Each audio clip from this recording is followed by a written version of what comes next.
ಸಾಂಸ್ಕೃತಿಕ ಕಾರ್ಯಕ್ರಮಗಳನ್ನು ಗ್ರಾಮೀಣ ಪ್ರದೇಶದಲ್ಲಿ ಹಮ್ಮಿಕೊಂಡಿರುವುದು ಬಹಳ ಅಭಿನಂದನೀಯ.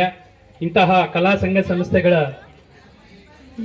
ಸಂಸ್ಥೆಗಳು ಗ್ರಾಮೀಣ ಪ್ರದೇಶದಲ್ಲಿ ಕಲೆ ಮತ್ತು ಸಂಸ್ಕೃತಿಯನ್ನು ಉಳಿಸುವ ನಿಟ್ಟಿನಲ್ಲಿ ನಿರಂತರವಾಗಿ ಕೆಲಸ ಮಾಡುತ್ತಿರುವ ಸಂಘ ಸಂಸ್ಥೆಗಳಿಗೆ ಇಲಾಖೆ ವತಿಯಿಂದ ನಾವು ಧನ ಸಹಾಯವನ್ನು ನೀಡುತ್ತೇವೆ.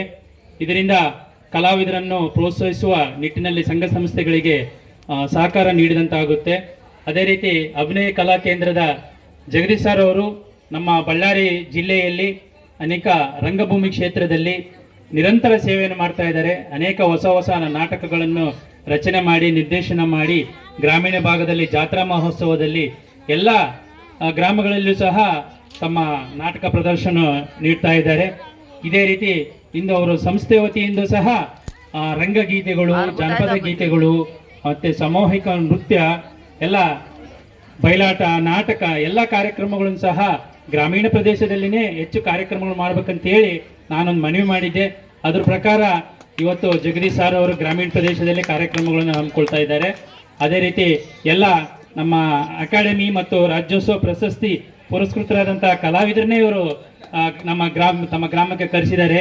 ಜಿಲಾನಿ ಭಾಷಾ ಆಗಿರ್ಬೋದು, ಮತ್ತು ನಮ್ಮ ಉಮಾರಾಣಿ ಮೇಡಮ್ ಇರ್ಬೋದು, ಎಲ್ಲ ರೇಣುಕಾ ಮೇಡಮ್ ಇರ್ಬೋದು, ಇವರೆಲ್ಲ ಜಿಲಾನಿ ಭಾಷಾ ಸರ್ ಸಹ ಅಕಾಡೆಮಿ ಮತ್ತು ರಾಜ್ಯೋತ್ಸವ ಪ್ರಶಸ್ತಿ ಪುರಸ್ಕೃತರು.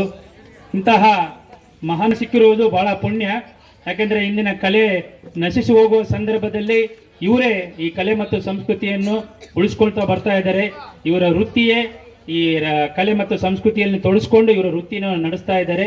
ಇವರಿಗೆ ತಾವೆಲ್ಲ ಪ್ರೇಕ್ಷಕರು ಸಹಕಾರ ನೀಡಬೇಕು. ಅದೇ ರೀತಿ ನಮ್ಮ ಕನ್ನಡ ಸಂಸ್ಕೃತಿ ಇಲಾಖೆ ಸಹ ಸಾಧ್ಯವಾದಷ್ಟು ಪ್ರೋತ್ಸಾಹಧನವನ್ನು ನೀಡಿ ಸಹಕಾರ ನೀಡುತ್ತದೆ ಅಂತ ಹೇಳ್ತಾ ಇಂತಹ ಕಾರ್ಯಕ್ರಮಗಳನ್ನು ನಿರಂತರವಾಗಿ ಮಾಡ್ತಾ ಇರಬೇಕು. ಕಲಾವಿದರನ್ನು ಸಹ ತಾವು ವೀಕ್ಷಿಸಿ ಪ್ರೋತ್ಸಾಹ ನೀಡಬೇಕಂತೇಳಿ ನಮ್ಮಲ್ಲಿ ಮನವಿ ಮಾಡುತ್ತಾ, ಅದೇ ರೀತಿ ನಮ್ಮ ಬಯಲಾಟ ಸಂಘದ ಅಧ್ಯಕ್ಷರಾದಂಥ ವಿಶ್ವನಾಥ್ ಸರ್ ಸಹ ನಮ್ಮ ರಂಗಮಂದಿರದಲ್ಲಿ ಸಹ ಅನೇಕ ಕಾರ್ಯಕ್ರಮಗಳು ಮಾಡಿದ್ದಾರೆ. ಅವರು ಸಹ ಈ ಕಲೆ ಬಯಲಾಟದ ಉಳಿವಿಗಾಗಿ ತಮ್ಮ ಶ್ರಮವನ್ನು ವಹಿಸ್ತಾ ಇದ್ದಾರೆ. ಅಂಥವ್ರಿಗೆಲ್ಲರಿಗೂ ಸಹ ನಾವು ಸಾರ್ವಜನಿಕರು, ಕಲಾಭಿಮಾನಿಗಳು ಸಹಕಾರ ನೀಡಬೇಕು. ಅದೇ ರೀತಿ ಸರ್ಕಾರವು ಸಹ, ಇಲಾಖೆಯು ಸಹ ಸಂಪೂರ್ಣ ಸಹಕಾರವನ್ನು ನಿರಂತರವಾಗಿ ನೀಡುತ್ತೆ ಅಂತ ಹೇಳ್ತಾ ನನ್ನ 2 ಮಾತುಗಳು ಮುಗಿಸ್ತೇನೆ. ನಮಸ್ಕಾರ. ಬಳ್ಳಾರಿಯಿಂದ ಇಷ್ಟು ದೂರ ಹಳ್ಳಿಯ ಪ್ರದೇಶಕ್ಕೆ ತಾವು ಬಂದಿದ್ದೀರಿ ಸರ್, ಶುಭ ಹಾರೈಸಿದಿರಿ. ತಾವು ಭಾಳ ಇವತ್ತು 3 ಕಾರ್ಯಕ್ರಮ ಇದೆ ಅಂತ ಕೇಳಿದ್ದೀನಿ. ಅದರ ಮಧ್ಯೆ ಕೂಡ ಬಿಡುವು ಮಾಡ್ಕೊಂಬಂದು ಬರೀತೀರಿ ನಮ್ಮ ಮನವಿಯನ್ನು ಆಲಿಸಿ. ಆದ್ದರಿಂದ ಈ ಬೂದಗುಪ್ಪ ಗ್ರಾಮದ ಎಲ್ಲ ಕಲಾಭಿಮಾನಿಗಳ ಪರವಾಗಿ, ಹಾಗೆ ನಮ್ಮ ಅಭಿನಯ ಕಲಾ ಕೇಂದ್ರದ ಪರವಾಗಿ ಮತ್ತು ಇಲ್ಲಿ ನೆರೆದಿರ್ತಕ್ಕಂಥ ಎಲ್ಲ ರಾಜ್ಯ ಪ್ರಶಸ್ತಿ ಪುರಸ್ಕೃತ ಕಲಾವಿದರ ಪರವಾಗಿ ತಮಗೆ ಅನಂತ ಧನ್ಯವಾದಗಳು. ನಮಸ್ಕಾರ ಸರ್.